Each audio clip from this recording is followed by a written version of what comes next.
welcome. And I'm excited to be able to chat with some growers here about how to grow high quality, consistent berries.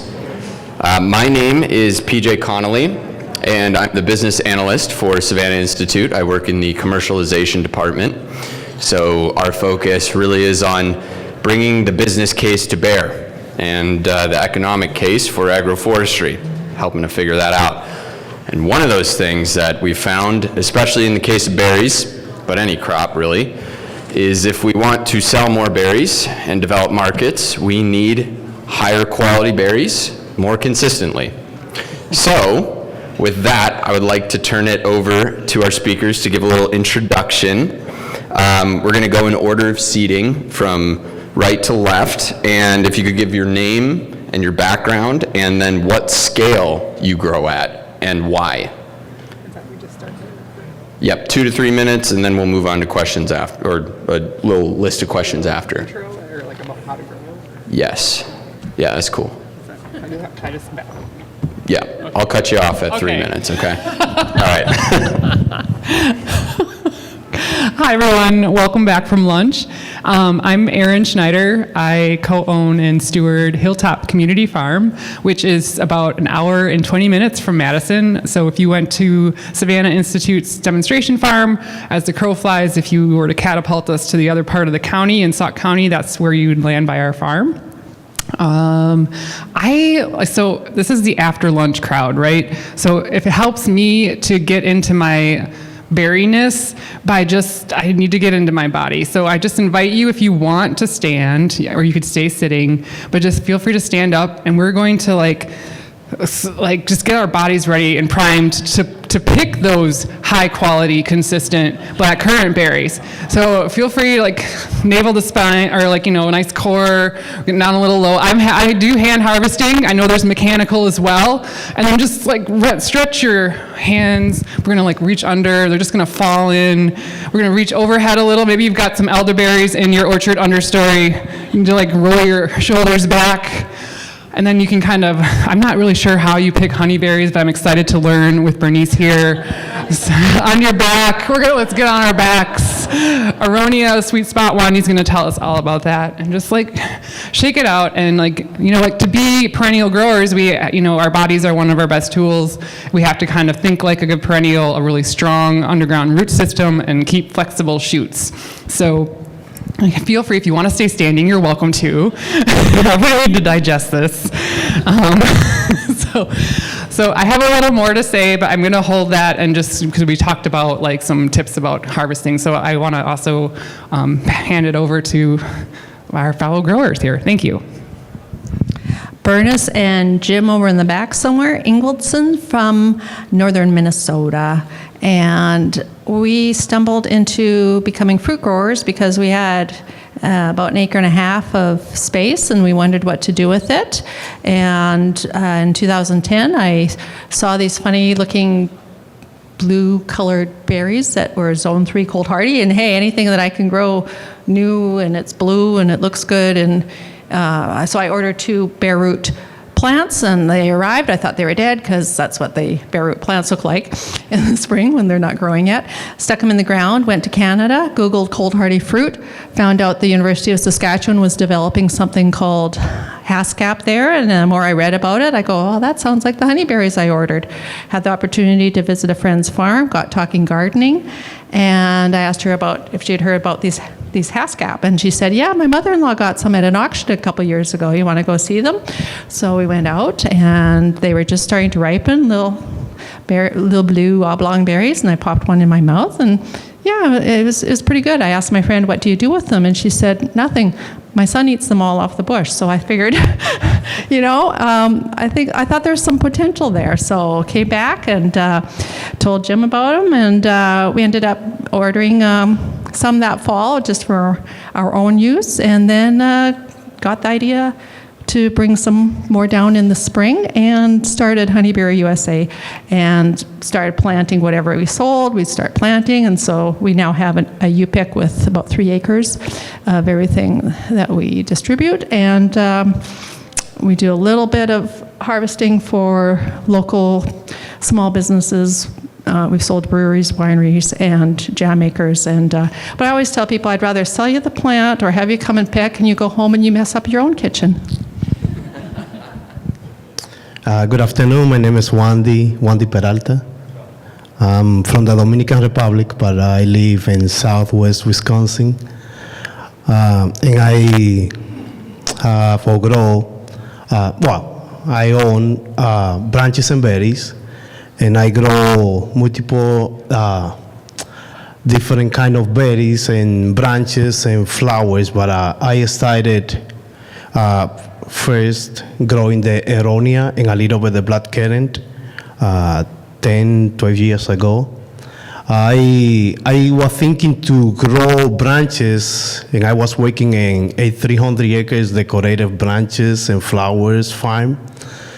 And I asked the owner, what do you think that I could grow? Because I didn't want to compete with him, but the market is so big for branches, and he told me the aronia. So I researched a little bit about the aronia, and then was thinking to plant 70 acres right there. Boom! Say I'm ready because this is the good, crazy and funny crop that I could grow. And then the second year I decided that learn about blood currant and started searching about it. And instead of planting 70 acres of aronia, I planted 12 acres and close to 40 acres of blood currant right there. Boom! So, and then decided to keep planting, and now I have like close to 20 variety of berries between eatable and decorative berries, and like close to 50 variety of willow, beside other perennial flowers and branches for decoration, and like 300 variety of flowers and stuff like that, cut flowers and perennial flowers. So, thank you. Hello, my name is Mike Breckel, and I grow elderberries. Got into it initially by wild harvesting elderberries for a neighbor who was disabled and who wanted to make some elderberry wine. And so I would pick the berries and help them make the wine, and then that went on for about 10 years. And then sometime in the late 90s or early 2000s, my wife pointed out an article to me about elderberries being antiviral. And at the time, I was giving out some information on an information and crisis line about where to get vaccinated, or where to get vaccinated for the flu, one of the flu viruses. I only knew two things about the flu. One was that it was three, I guess. It was a virus, and that antibiotics didn't work for it, and that at that time there were no known antivirals. And I thought, well, if this is antiviral, this may be something that is going to be useful. And so I basically started out then with a 1/4 acre, and that was about 20 years ago. And it's gone from there. I run a pick-your-own farm, and people come out, they pick the berry heads, they bring them in, and I run them through my little destemmer that I invented, and they go home with big smiles. So that's my story, and I'm sticking to it. And how many acres now, or what's the Just size? about an acre. About an acre. About Okay. an acre, that's it. Great. Awesome. Well, we are ahead of schedule, which is awesome. Yep, we'll have you, if you could pass the mic down here, we're going to get into some questions now. Erin, if you could, both give some more information about your operation and the size, but also just a bit about how you define what a high-quality berry is, and then maybe some tips or things that you've thought of that you pay attention to in order to grow those consistently year to year. Great question, and I will follow the directions this time. Sorry. No, I forgot to mention. So our farm, we're small scale. We have about a 1 acre mixed fruit orchard, and I'm thinking if you're thinking about agroforestry practices, we really embody the forest garden or food forest model for our orchard design. So black currants are part of that, along with some of our other shrub layer friends. We have started as a CSA 29 years ago, and fruit's always been part of that mix. 2009, it was kind of an intentional sequencing for growing an orchard.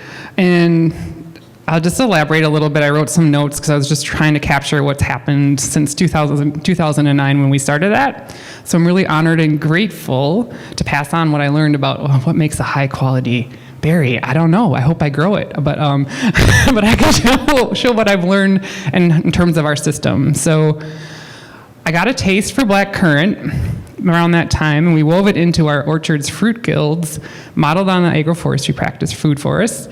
And we were thinking of successive agroforestry, right? So currants, kind of peak out for us around 15, 20 years. I'll tell you some tips along the way to keep them going for continuity. But about that time, our tree fruit was, coming in after about year 5. So we were imagining a wave, and I had a lot of little waves in between. So we prepped the land, sequenced our design, established our orchard, and planted into this black currant adventure. And then in 2011, I tasted my first black currant. And maybe you should taste it first and decide if you want to grow. So that would be a tip, like grow what you want to grow and what you enjoy eating. So I really do think black currant, maybe you'll get a feel for this. So black currants, it's the inner cusp of summer when they start to ripen, when July is still a child, at least in Wisconsin. And one by one, they darken while a cicada thinks about what she should be singing, right? So the black currants will sing a signal, maybe, just maybe I'm ripe.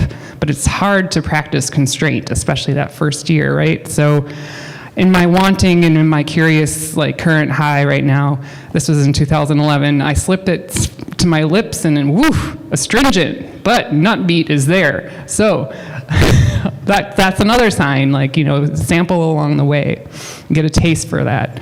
So then I tell the currant, okay, I'm gonna let you lie in wait a week to plump and swell about the size of a blueberry for us, along our fruit trees drip line. So we have them planted where there's a little bit of shade. And in this time, I'm gonna keep testing the bricks, and I'm gonna prime the ear of my eaters, chefs, bakers, mixologists, anyone who wants I can convince to eat it. No, just kidding. No, it really is not that bad. But when you're starting, you're building your communication line, right? Or maybe you still are after the waves happen. All right,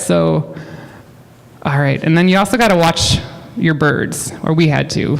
Soon you'll be on their flight path. So you keep a watchful eye. For us, it's catbirds. So what goes into growing that high quality currant? We've got our prep, we've got our taste, we've got our markets in mind, or maybe already established. All right, you're black currant back in the orchard, you are at your full potential. And like we were doing to stretch out, right? You roll those, at least by hand. Some people, there's some mechanical harvesters, which are amazing and a really good tool to think of if you want to grow at a different scale. But they're gonna fall right into your hands once, twice, maybe even 3 times. So do you want to ask yourself, do I want to go back and make successive runs? maybe not. but anyway, so that's what we do. And then you start to shift, okay, I got to put everything on pause, and I'm going to travel in 8 to 10 pounds per plant per picking hour. So that is kind of what we expected for our shrubs, at their prime, about 8 to 10 pounds an hour. And you don't think about anything but what's in front of you. So outside that harvest din, your currant tastes have their say. They can juice them, you can jam them in syrup and sauce with a hint of mint. Really only a fool would forego. And purple butter, can you imagine buttery currants? How cool is that? And not only that, lyrical bitters. Did anyone taste the juices that, I think you brought some, you have elderberry. Yeah, it's just intense. So it's not, 15 summers in, I'm almost done, I promise. It's a little prose, and I can get it all out, and then I don't have to say anything else, and I can just listen and learn from you guys. So 15 summers in for us, after each harvest, about this time, and heading into when we may have a frost, we're going to sharpen our tools, hone in on next year's harvest, and really look at those 2 to 3 year canes and encourage what are those, encourage them to grow and kind of prune out the rest. We're going to compost in for the plant to nest. We're feeling well balanced and fed, hopefully, and hopefully the currants are still also feeding you, and you have saved some for yourself as well as for your markets. And you're hoisting a toast of gratitude with a glass of cassis. So you think of the year ahead, it's not for the faint of heart to stay with your current situation. And I know the fruit puns are also endless. I mean, we had currency, like we played, you could buy things in fruit bucks. Like it's really was, I mean, I say this in the past tense because like now we've kind of scaled back, and like I said, like the orchard's doing what we thought it would. Our markets have changed, and also our bodies and our life circumstances. So it's not a bad thing at all, but it's just sort of our reality and just some things that I can pass on if you're thinking about when you start out to like 15, 20 years in to imagine that orchard take shape. So for those who choose to stick with its demands, a current continuity that may or may not peak at 20 years, but maybe you find that Midwest foothold, which is why we're here today, because this current, I think, is sought after. It's a versatile market, even as you pressed and spent your last year's cutting out the disease limbs, and you can put it in a bouquet. It's gorgeous that way. You just place a bet on the future. And I'm going to end with like a little bit of a, I don't know, poem, if you will, and I promise to be quiet. So sometimes I feel like thinking about the current trajectory we've been on, I feel like sometimes it's been good to cultivate something in private, right? A bud graft, a land song, or a taste for your black currant. You kind of refine it and refine it and refine it until it's like that pear so ripe and hard-pressed in your absence, it just begs us. You got to make use of it or just to pass it on.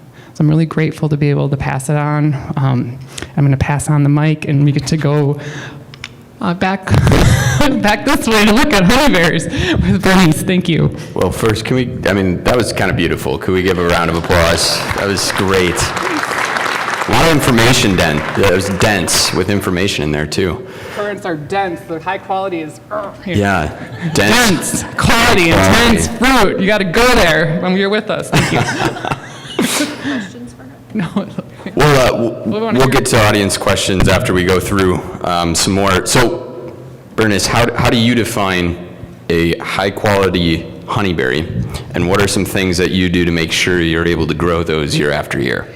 I'll start from the opposite end of that question, is what makes an unquality berry or a low-quality berry. And, well, the first thing that comes to mind is a little shrub, 5 years old, planted in the middle of a quackgrass patch that's about 2 feet tall, and it might not even have any honeyberries, but the ones that are there might be like a quarter of an inch and just minuscule. And I know because I left a little trial plot just to convince myself, well, not just to demonstrate. I knew I was going to be involved with educating. I wanted to share whatever I was learning. So I say I put my brain on my website. Anything that I learned, I put there. So you're all welcome to go to honeyberryusa.com, and that's pretty much a running log of what I learned as I went around. And you might see a picture there. If not, I have it in my presentation of that little 2 foot tall bush. That was just totally, almost just choked out by quackgrass. And so that's not the way to grow a quality berry. So we started out, we were told that we couldn't do it without Roundup. Well, we did, but it was a lot of work. We had a weed badger the first year. I'm talking about weed control, obviously. So the first couple years we had a weed badger that would go around each bush, go along and in and out. And then the second planting that we did, we did go to, it was still hard to keep up. And we had 10-foot rows, so then as the bushes got larger, it was, it kind of crowded out the space for the tractor and the equipment. So, yeah. Tip, make sure you have enough space for your equipment. So second planting, we did plant wider, but we also went with the heavy-duty landscape fabric, which totally suffocates the quackgrass. We've had it now for I think almost 8, 9, 10 years, some of it, and it does a really good job of choking it out. So, and the difference is just phenomenal because honeyberries have shallow roots and they'll spread out.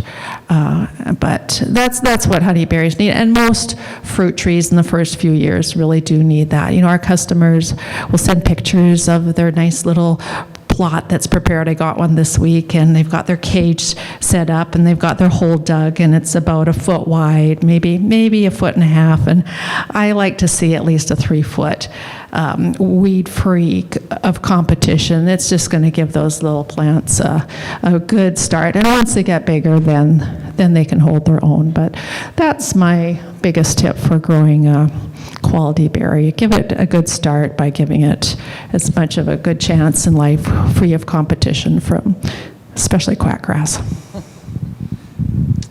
Fantastic. And Wandy, you have experience with a number of different berries over a number of different years. If you have any, I don't know, insights across all of them, if you want to speak to one of them in particular, that's fine. But any lessons, anything that you can say, this is how you grow a high quality berry from year to year? Okay. Well, I was thinking that I would be speaking about blood currant mostly, but which is okay. So let me tell you this. When I started planting the aronia before to get to the quality, berries, I didn't have any equipment. And in my case, I was thinking to plant, few acres. So you need some equipment. And me coming from a big farm, they have all the equipment that you can see to take care, to weed, to plant, to harvest it. And then I started without anything, and you wanted all that you see there, but you cannot do it when you started, and you don't have all the money to buy all those equipment that I really use for when you have, when you're going to plant acres and acres. But I started planting the aronia first. I got a rotary tiller, a smaller one, 4 feet. That was my first year.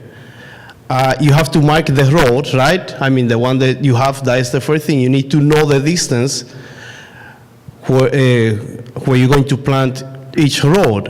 And you need to have the right distance if you're going to harvest it with, depending how you're going to harvest it. If you're going to harvest it with machine, you need to have at least 13, 14 feet row to row. If you're not going to harvest it with machine, you can plant 10 feet, whatever, even 4 feet if you do with fabric, 3 feet, all depending what you want.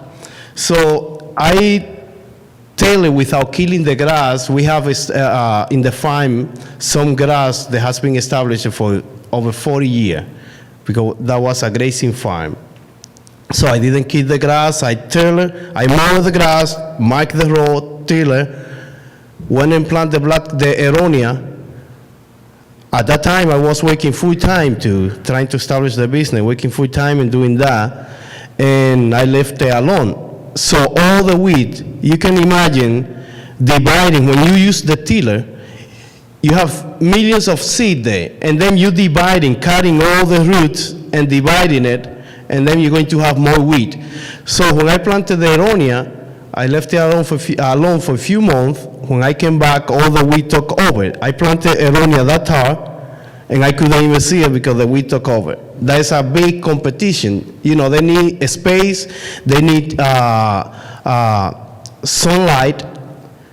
They're competing with all the nutrition because, all the roots from all the grasses and all the other weed clovers that we have established, they have to compete with those, and they're trying to get adapted to that soil, the aronia that I bought. So brought it from different farm to the farm. So I couldn't see it. So now I have to pay people in my safe to take all those weed by hand, because if I use machine, I would kill those plants. So in my case, we weeded, got it done, and then I had a problem in my farm that was with deer. So I cleaned it really well, and a few months later, the plant that I planted that time were like that, the whole field. And so that doesn't help. You have to think ahead. What problem you're going to how do you say, confront? To be able to grow what you're going to do and what you're looking for, what you're going to do with that crop. So, okay, I got it to manage it to grow. I passed last year with a shitty crop that I thought that I lost. Next year, I used and went and put some fabric with someone, like plant to plant. You know, it's not the same when you pour in it before you plant, now you have to do it when you have the plant. So I did that. But when the thing, after that, we did that, it took weeks trying to put off the fabric, one row to, and opening the holes, how you were going plant to plant, you know what I mean? And so, but that helped a lot. The second year, I fenced that fear because, otherwise it doesn't matter if I have it clean, the deer are going to eat it anyway. So we did that. And the third year was when they finally started growing like crazy because we put in the fabric and they were protected. Now, because those roots were growing, when they cut it down, the roots were spraying down, and growing, even flying, and getting more roots. So by the third year, that plant, like crazy, grew up like you cannot even imagine. So we planted 40 acres of aronia where I used to work. And I planted 2 years later, those plants that I 12 acres. And in the 40 acres, the plants were 6 years later, they were between 4 to 5.5 feet. My plants were like 6 to 6.5 feet in 4 years, in the 4 year.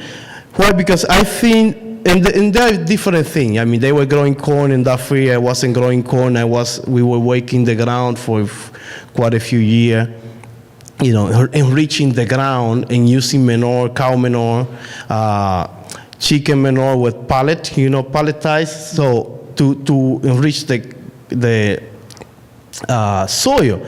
So having all that done, you don't need to do all that really. If you have a good field or ground or soil, it's okay. I mean, you just have to do what you need to do, and depending what you are looking for. In each crop that I planted, what I do, because even if I'm going to be organic, it takes 3 years to get certified organic. So what I do, I use some normal fertilizer to make it grow, because the faster that I make it grow, the less work that I have to do, because to compete, it's a lot of work to try to weed a lot of, 20, 40, 50 acres or 60 acres, and so in that. But with the aronia specifically, when I started, with the soil I did a couple years that fertilizer just to make it grow fast, and that helped a lot. But, now that I have established it, to be honest with you, for the last 5 years, I haven't used any fertilizer at all. And my berries are like the aronia, like really big, every year. And the plant all the time, I load it like crazy. You cannot even imagine. Load it like the branch are like this, when they start wrapping it, they falling up. So you need to have firm, plump, and full colored berries. That's why you're looking for quality berries. It's not just I'm growing this, but it's like some of my friends here were saying that you need to take the competition of the plant away, and that is the weed when you started to establish the crop, if you want to have quality berries, okay? Because any plant that is undesirable is a weed, okay? Anything. It doesn't matter what it is. If you plant in blood currant and you see a lot of carrot growing in your field, that's not what you're looking for. That is a weed, right? That's a weed because the plant is competing. So clean it the best that you can. So when you started, get ready your field the best that you can. Make your road, kill the weed in the plant, and if you are planting in high scale, so you have the equipment that you need. It's hard to do it by hand, like I did, like close to 30 acres in the beginning with 2 people just weeding by hand. Took forever, So, but and the other thing is you need to focus on I'm growing that many berries. What I'm going to do with the berries after they come? I mean, I have to do something, And you need to, try to learn before you plant it. Where what is your focus and where I want to sell and who are the one they're going to buy those berries. You know, they like, I mean, the aronia specifically, they're really tart. You don't, I mean, you can eat 3, but I don't know if you can eat 5. You know, so you know, some of you know, but they're really good for you because the less sugar that the berries have, the more nutritious that they are. You know that. So, but you know, it's like what I'm going to do. I was thinking to plant 70 acres. I mean, when I planted 12, and I'm in the aronia, you know, it's hard to say the aronia berries, you know, and. Can you imagine planting 70? I'm glad that I didn't, but you have to think, what I'm going to say those berries? Who's going to eat those berries? Who's going to use it? Are the people educated? They know about those berries. I mean, otherwise you're going to be eating in the deer, feeding deer in the field, and it's not fun, you know, doing all the work. But you have to think about all the things. And what I'm going to sell, you know, you can sell it like you know, for brewery. A juice maker, you know, and jam maker.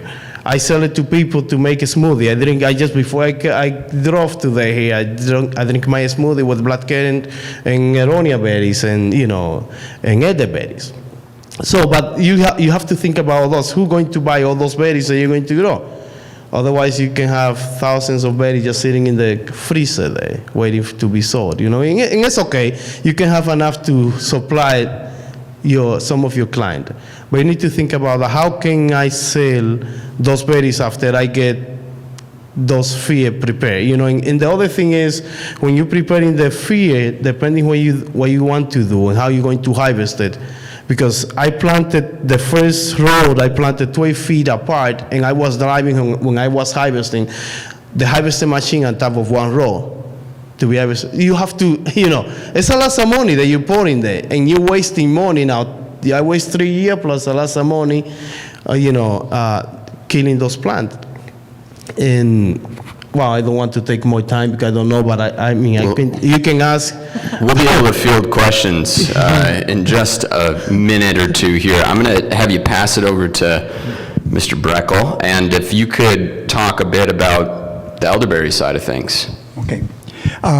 Yes, I think my colleagues up here have done a good job of explaining that in the early days, weeds are your number one problem.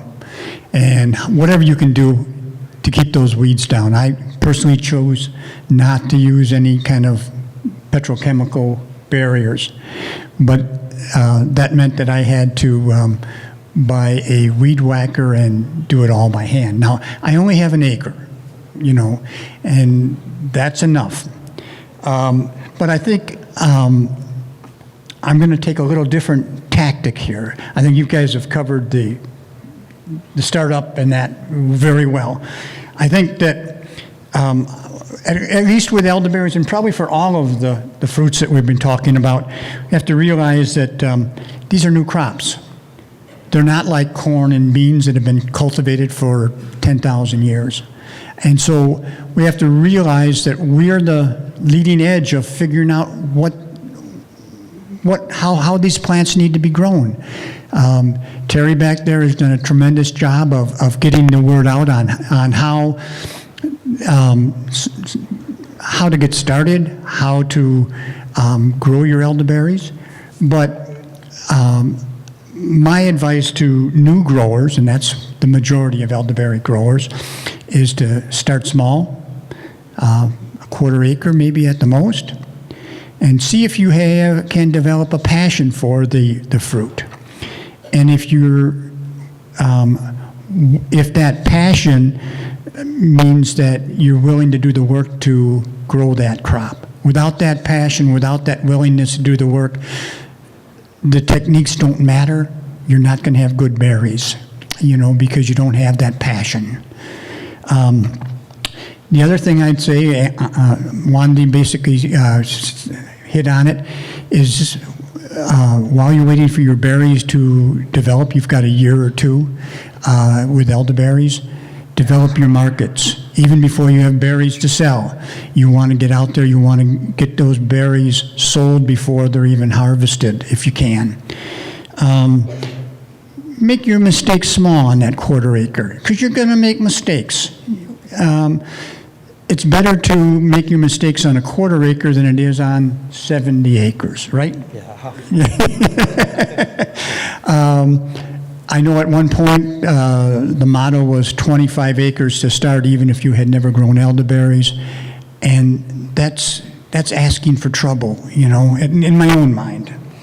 Other thing is learn from your plants and from your markets. The plants are going to teach you what they need if you listen and you look and you observe.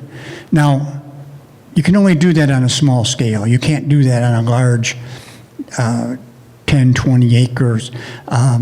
You can learn, but it's not the same as learning out what each individual variety or in my case, I've got about 30 different genotypes in my 1 acre, intentionally.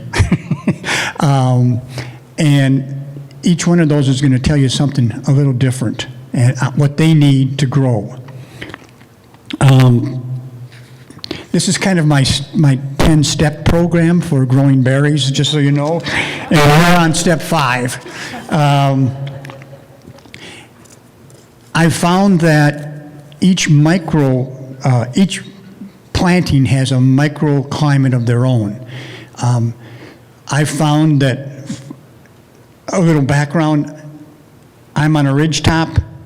I cannot afford to drill another well for 1 acre of elderberries, so I don't actually irrigate. And anybody who's into making money on elderberries needs to irrigate. Obviously, I'm not into making money on elderberries, but that's okay.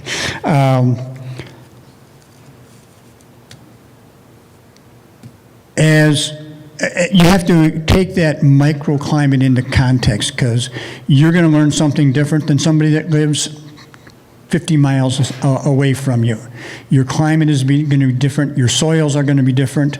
Rather than that beautiful soil that Terry has down there in Missouri, which I hate him for, you know. No offense, Terry. I've got about 2 inches of topsoil and then it's rock. So my needs on my farm are different, very different. As you step 7 is grow your production as your market grows. Don't outrun your market or you're going to be very sorry. You're going to have berries that you're not going to know what to do with. And then if your market does get too big for what you can comfortably supply yourself, then it's time maybe to get together with some other small growers to form a growers co-op. And then number 9 is don't be afraid to use co-packers. If they know what they're doing, if there are co-packers that are willing to do small batches, don't be afraid to use them. And number, or even a better idea would be to form a co-op co-packer. So it's a co-op co-packer. And the last one is try not to become a commodity. You know, if we're thinking get big or get out, and whatever the berries, whatever your product is, if you're just selling raw material as a commodity, it's very difficult to compete with European elderberries or elderberries from other parts of the world. Try and make a product, an end product, if you possibly can. Not everybody can. The way I get around that is I have a pick your own, and I basically sell a raw material, but it's not in the commodities market. It's direct to a customer. And it seems to me that history has showed us that growing any crop as a commodity, it's very difficult, if almost impossible, to make any profit off of that. Corn, beans, different vegetables. It makes the fact that the more you can sell directly to a consumer, the more you're going to be able to stay in business. And that's it. Fantastic. Thank you. Thank you to all four of you. Now, I want to open up to the audience here. If you guys have any specific questions about any berry in particular, about berries in general, for anyone on the panel, please raise your hand. I ask that you keep it, any of the more technical, incredibly specific questions about a particular berry, if you could actually just ask them after the session, that would be great. But yes, all right, we have first one. All right, so I work on a 14-acre farm, and we grow a lot of berries, but we only grow, in terms of currants, we only grow champagne currants and red currants. But when I came here, I've only seen black currants. Oh, I've only seen black currants. So is there a reason why a lot of growers are focusing on black currants instead of red currants or champagne currants or the other varieties? I'm not sure, because we grow other varieties too. We grow red, but so maybe what came to mind in asking that was just pickability. Like, so some, I don't, yeah, it could be like folks are working on developing ways to both hand and mechanically harvest. Could be one. But to your point, I agree. And I think variety testing has been, maybe some of the research has been with all three. I'm not sure, but I am with you. Just taking a big little grape-like cluster of jewel currants are really, there's other possibilities in that realm. Do you guys? Well, yeah, the red and the pink, pink, and white. Those are all ribes rubrum. They form different clusters than the blacks, and I've not figured out a way to mechanically pick them. But we find in our U-pick that some people, like if they really like, some people come and pick the red because they want red currant jelly, and that's just, they have a passion for it and they like it. If you people that like the sweeter, they'll go for the pink or the white, which are even sweeter yet, and they'll just eat those raw.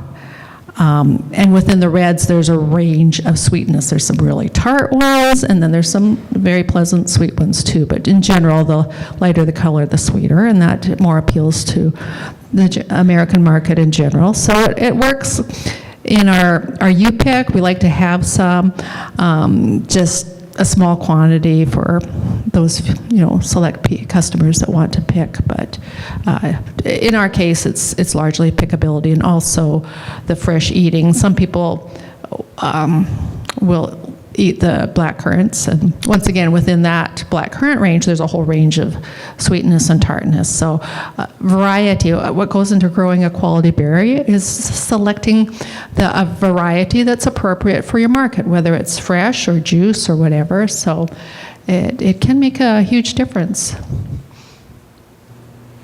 Wandy, do you grow other currants or just black currants? I have a little bit of red currants, Okay. but I focus it more in the black. And why do you focus on the black? I was thinking myself, not more the healthiest, than have more nutrition than the other one, because it's more rich in vitamin C, richer than the other berries. That's what I was thinking. Not because I don't like the other. It's just, I'm going to do this one and try to develop the black currant one. And have you tried harvesting red currants mechanically? Accidentally, yes. Yeah, I have some plant between the black and I have harvested, and Okay. they Does get. it work? Yes. It works. Tell them what the Joanna harvester is. Well, the one that we use is was made specifically to harvest the black currant in aronia, and come from Poland, the Johanna's harvested. And this one is only half a row. They say, the full row pour behind and the safe prepare harvested. But this one is just one half row. And that's what we use to harvest both the aronia and black currant, and work really good. We tried the blueberry harvester, And no, didn't work really that well with the aronia specifically. But Awesome. that one 95 or more % of the berries. So feel free to chat with any of them about harvesting afterwards. Let's go to another question. We have, time-wise, just so you know, we have about 10 minutes left before we have to start wrapping up. Hi. Do you all have any advice for aspiring berry growers growing on a hill, especially relating to some more detail on irrigation? We got hills. Well,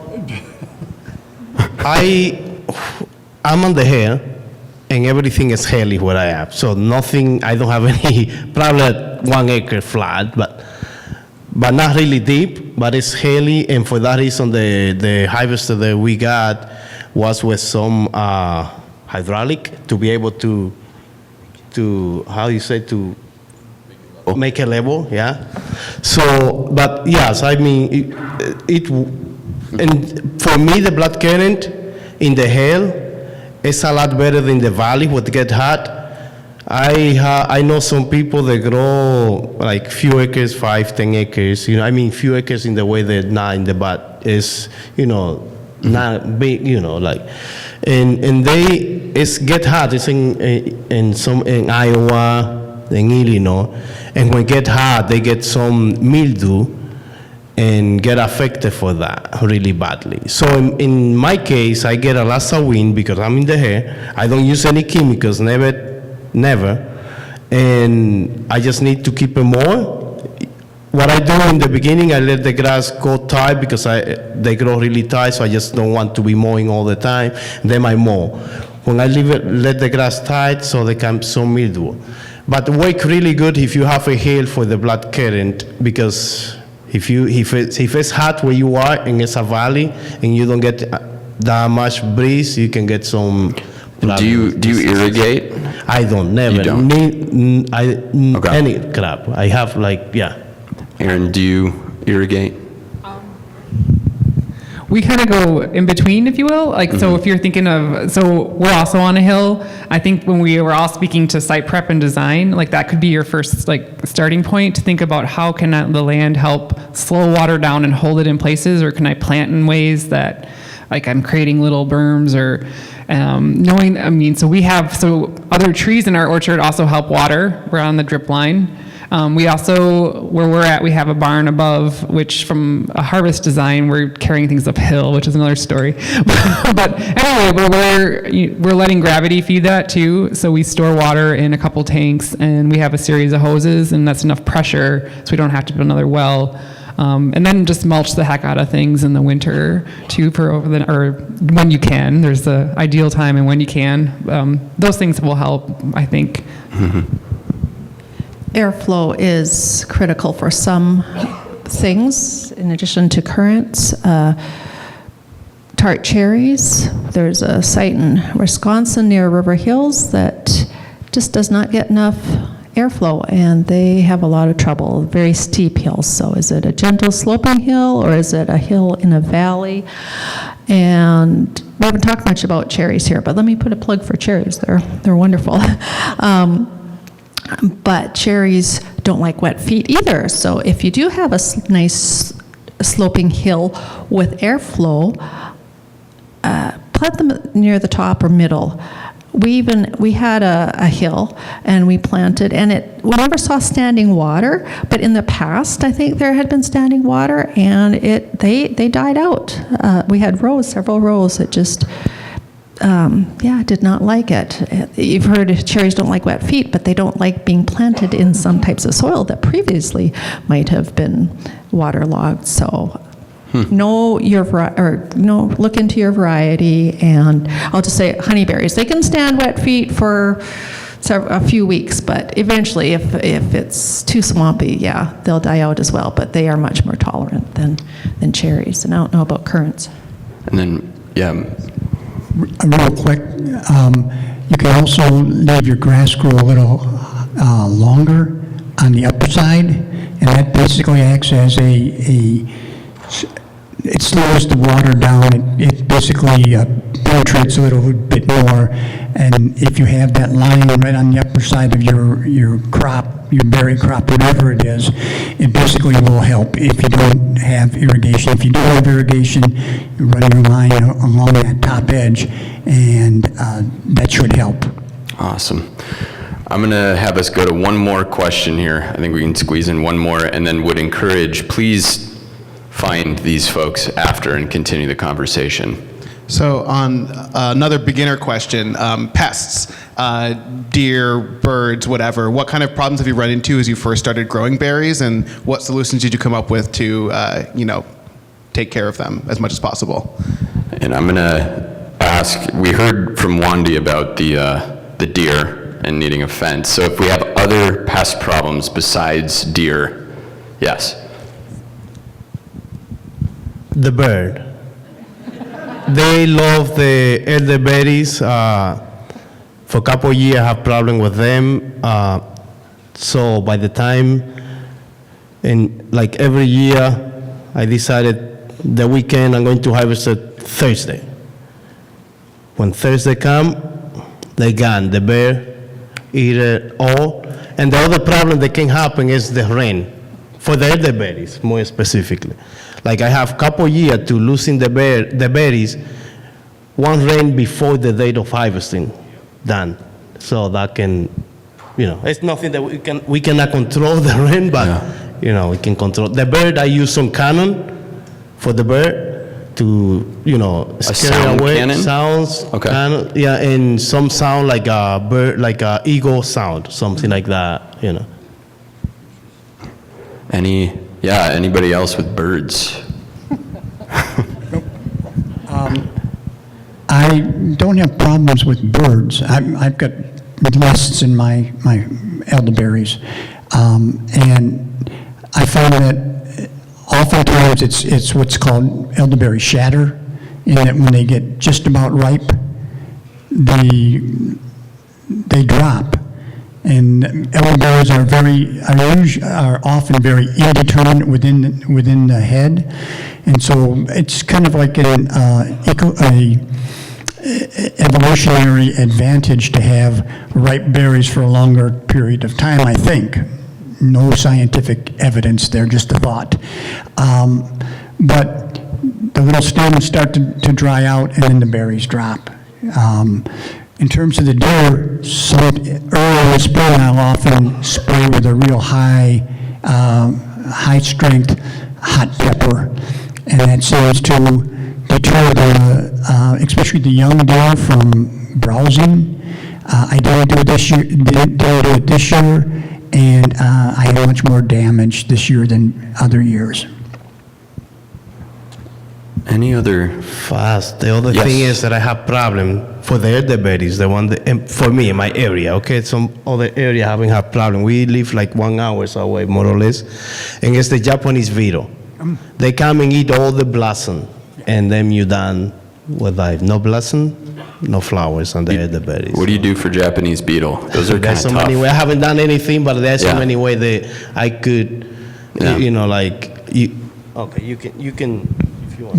They do make a trap. It's a pheromone trap, and it does work. I put them about 50 feet away from my my top and bottom rows, and you have to sometimes empty the bag at least once a day. That's how many it'll get. Interesting. I've heard mixed reviews about the traps. I had one, and then I read that it actually just attracts more to your yard, but That's why you put it about up to 30 to 50 feet away from your top row, your plants. very cool. All right, I think we got one more question. Time for one more. You're gonna have to, yep. She's the one who's selecting. Thank you, Eleanor. I just wanted to do a really quick public service for all the berry growers. This is from Eric Wolski of Canopy Farm Management, who is many of you probably know, he's like a blackcurrant guru. And you guys didn't talk about the Wolski umbrella picking method. Have you done this, PJ? I have not, I don't know what it is. Okay, I've been at him to publish, and he hasn't published it yet, but maybe you guys can just spread the word, and then it'll be done, right? So when he taught me to pick, I see Patrick laughing. When he taught me to pick, he said, get a cheap umbrella and press it under the base of the black currant plant. Probably would work for other berry plants, right?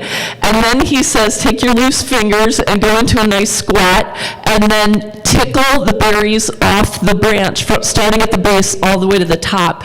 And they literally drop down into the umbrella, and then you just rotate it around. And it's way easier and faster. You can gather berries I would love to have you folks test that and see if Wolski's hand-picking method has some robust replication and other people enjoy it. I really did.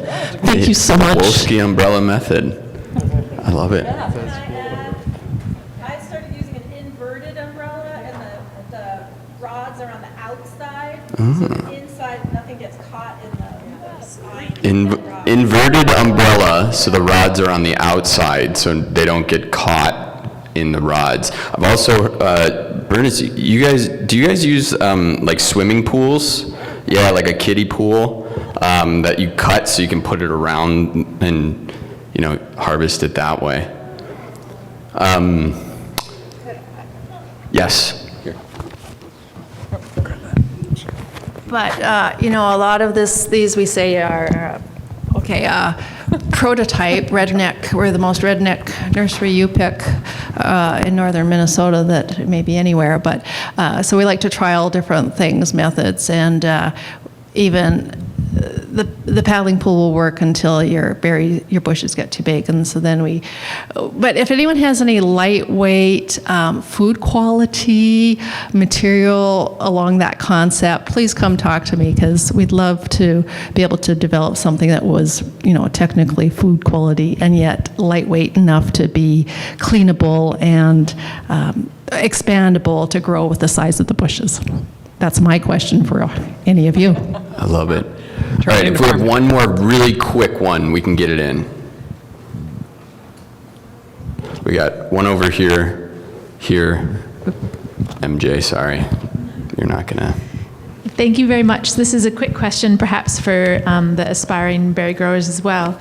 I'm just wondering, have you found any companion plants that work really well with your berries, either in form or soil microbiology or pest control, any kind of companion planting tips? Erin, you probably have the most. Yes. Yeah. Maybe we can chat more later. But I would say, if I'm looking at our orchard from a whole, what's worked really well, we just oregano and chamomile for pears, and in between. And also, I just feel like this has just showed up in our orchard. I mean, maybe you don't want this, but like nettles, and there's something going on with our nettles and our elderberry. So, and then comfrey with caution. But it's really, so yes, befriending other plants and filling in those niches and layers has helped us out a lot. And I can happy to share more. Do you guys have any other ones too?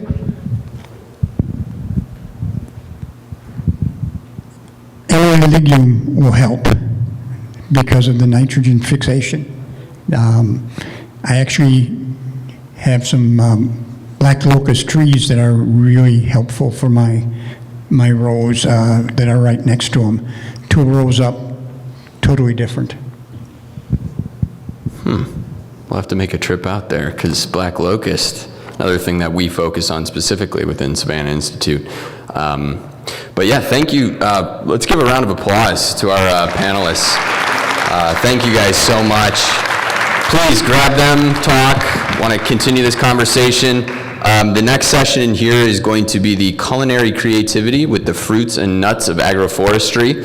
And then we have the nutshell talks going on at the community terrace. So, thank you.